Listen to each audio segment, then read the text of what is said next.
চলুন আজ এক দারুণ গল্প শোনা যাক। অধ্যবসায়ের গল্প। এটা কেষ্ট নামের এক সাধারণ কৃষকের গল্প, কিন্তু তার ব্যর্থতা থেকে সফল হওয়ার জার্নিটা সেটা একদম অসাধারণ। আমাদের সবার জন্যই এর মধ্যে অনেক কিছু শেখার আছে। তো আর দেরি না করে চলুন শুরু করা যাক। গল্পটা শুরু হচ্ছে আলোকনগর নামের ছোট্ট একটা গ্রামে। একটু কল্পনা করুন তো, চারিদিকে সবুজ শান্ত একটা পরিবেশ, যেখানে মানুষের জীবনটা যেন প্রকৃতি আর ঋতুর সাথেই তাল মিলিয়ে চলে। ঠিক এখানেই থাকতেন আমাদের গল্পের নায়ক কেষ্ট। তো কে এই কেষ্ট? চলুন তার সাথে একটু পরিচিত হওয়া যাক।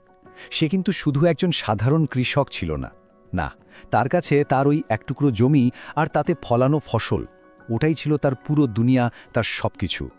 মানে তার জীবনের প্রত্যেকটা মুহূর্ত, প্রত্যেকটা স্বপ্ন, সব চিন্তাভাবনা, সবকিছুই ওই ক্ষেতটাকে ঘিরেই ছিল।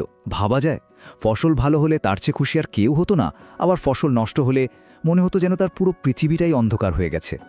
মাটির সাথে তার সম্পর্কটা ছিল ঠিক এমনই গভীর, একদম আত্মার সম্পর্ক। কিন্তু গল্পটা এত সহজ হলে তো আর হতো না, তাই না? কেষ্টর এই পথ চলা মোটেও সহজ ছিল না। তাকে লড়তে হয়েছে প্রকৃতির খামখেয়ালিপনার সাথে, এমন এক শক্তির বিরুদ্ধে যার উপর তার কোনো নিয়ন্ত্রণই ছিল না। ব্যাপারটা দেখুন কি অদ্ভুত। একদিকে হয়তো প্রবল বৃষ্টিতে সব ফসল ভেসে গেল, সব শেষ। আবার পরের বছরই হয়তো দেখা গেল বৃষ্টির কোনো নামগন্ধই নেই, মাঠ ফেটে চৌচির। মানে যাই হোক না কেন, ফল কিন্তু একটাই, ফসল নষ্ট। মনে হচ্ছিল যেন প্রকৃতি দুই দিক থেকেই তার পরীক্ষা নিচ্ছে, তার বিরুদ্ধে রীতিমতো ষড়যন্ত্র করছে। আর এটা কিন্তু একাদ্যবারের ঘটনা নয়, না, বছরের পর বছর ঠিক এমনটাই চলছিল। প্রথম বছর ক্ষতি, দ্বিতীয় বছরও তাই, তৃতীয় বছরে এসে তো মনে হতাশা বাসা বাঁধবেই, তাই না?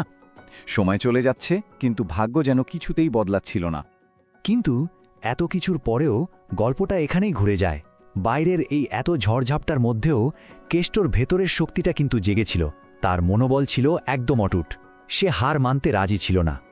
স্বাভাবিকভাবেই আশপাশের সবাই, গ্রামের লোকেরা তাকে বোঝাতে শুরু করল, তাকে পরামর্শ দিল, অনেক তো হলো, এবার হাল ছেড়ে দে।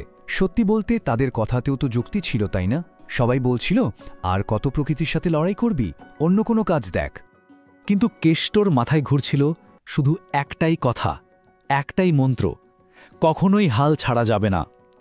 সবার এত যুক্তির বিপরীতে তার সম্বল ছিল শুধু এই একটা বিশ্বাস, ভাবা যায়। আর ওই বিশ্বাসটাই কিন্তু তাকে শক্তি জুগিয়েছে বছরের পর বছর ধরে। সে কিন্তু শুধু মুখ বুজে খেটেই যায়নি, না, সে তার আগের ভুলগুলো থেকে শিখছিল, প্রকৃতির মতিগতি বোঝার চেষ্টা করছিল, আর সেই অনুযায়ী নতুন নতুন পথ খুঁজছিল। আর এবার গল্পের সেই অংশে আমরা চলে এসেছি যার জন্য সবাই অপেক্ষা করছিল। তার দীর্ঘ লড়াইয়ের পর অবশেষে সেই সোনালী ফসলের দেখা মিলল, সেই জয়ের মুহূর্ত। আরও কয়েকটা বছর কেটে গেল, আর তারপর অবশেষে পরিস্থিতি বদলাল। তার ওই অক্লান্ত পরিশ্রম আর জেদ শেষমেশ প্রকৃতির আশীর্বাদ হয়েই তার কাছে ফিরে এলো। এই যে চার্টটা দেখছেন, এটা কিন্তু তার সাফল্যটা চোখে আঙুল দিয়ে দেখিয়ে দিচ্ছে। দেখুন একবার, গ্রামের বাকি সবার গড় ফলনের থেকে কেষ্টর ফলন কতটা বেশি। মানে তার ফসল শুধু ভালোই হয়নি, সেবার পুরো গ্রামের মধ্যে সেরা ফসলটা কিন্তু ফলেছিল তার জমিতেই। কি অসাধারণ একটা ব্যাপার, তাই না? এত বছরের অপেক্ষার এমন পুরস্কার। তো এই যে এত বড় একটা জয়, এই পুরো ঘটনাটা থেকে কেষ্ট আসলে কি শিখল, তার উপলব্ধিটা কি ছিল? চলুন সেটাই এবার একটু দেখা যাক। কেষ্টর গল্পটা দেখলে মনে হয় সফলতার সংজ্ঞাটাই যেন অন্যরকম। সফলতা মানে শুধু ট্যালেন্ট বা ভাগ্য নয়, একদমই না। আসল সফলতা হলো হার না মানার জেদের ফল, পরাজয়কে মেনে নিতে না চাওয়ার ফল। ব্যাপারটাকে যদি আমরা একটু ভেঙে দেখি, তাহলে সফলতার পথে 3টে ধাপ পরিষ্কার বোঝা যায়। প্রথম, অক্লান্ত পরিশ্রম করে যাওয়া। দ্বিতীয়, কোনো অবস্থাতেই হার স্বীকার না করা।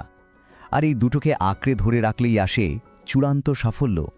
কেষ্টর জীবন তো এই সহজ কিন্তু দারুণ শক্তিশালী ফর্মুলাটাকে সত্যি প্রমাণ করে দিল, তাই না? আর কেষ্টর জীবনের সবচেয়ে বড় উপলব্ধিটা কি ছিল জানেন?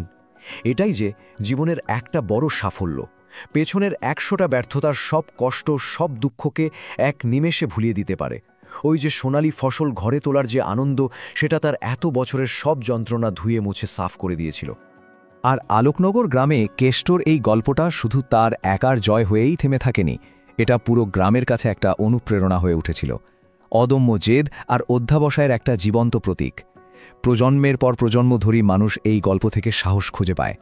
তবে গল্পটা শেষ হলেও একটা প্রশ্ন কিন্তু থেকেই যায়। আচ্ছা, কঠোর পরিশ্রম করলেই কি সবসময় সাফল্য আসে? কেষ্টর গল্পটা আমাদের মনে আশা জাগায়, এটা সত্যি। কিন্তু বাস্তব জীবন কি সবসময় এত সহজ?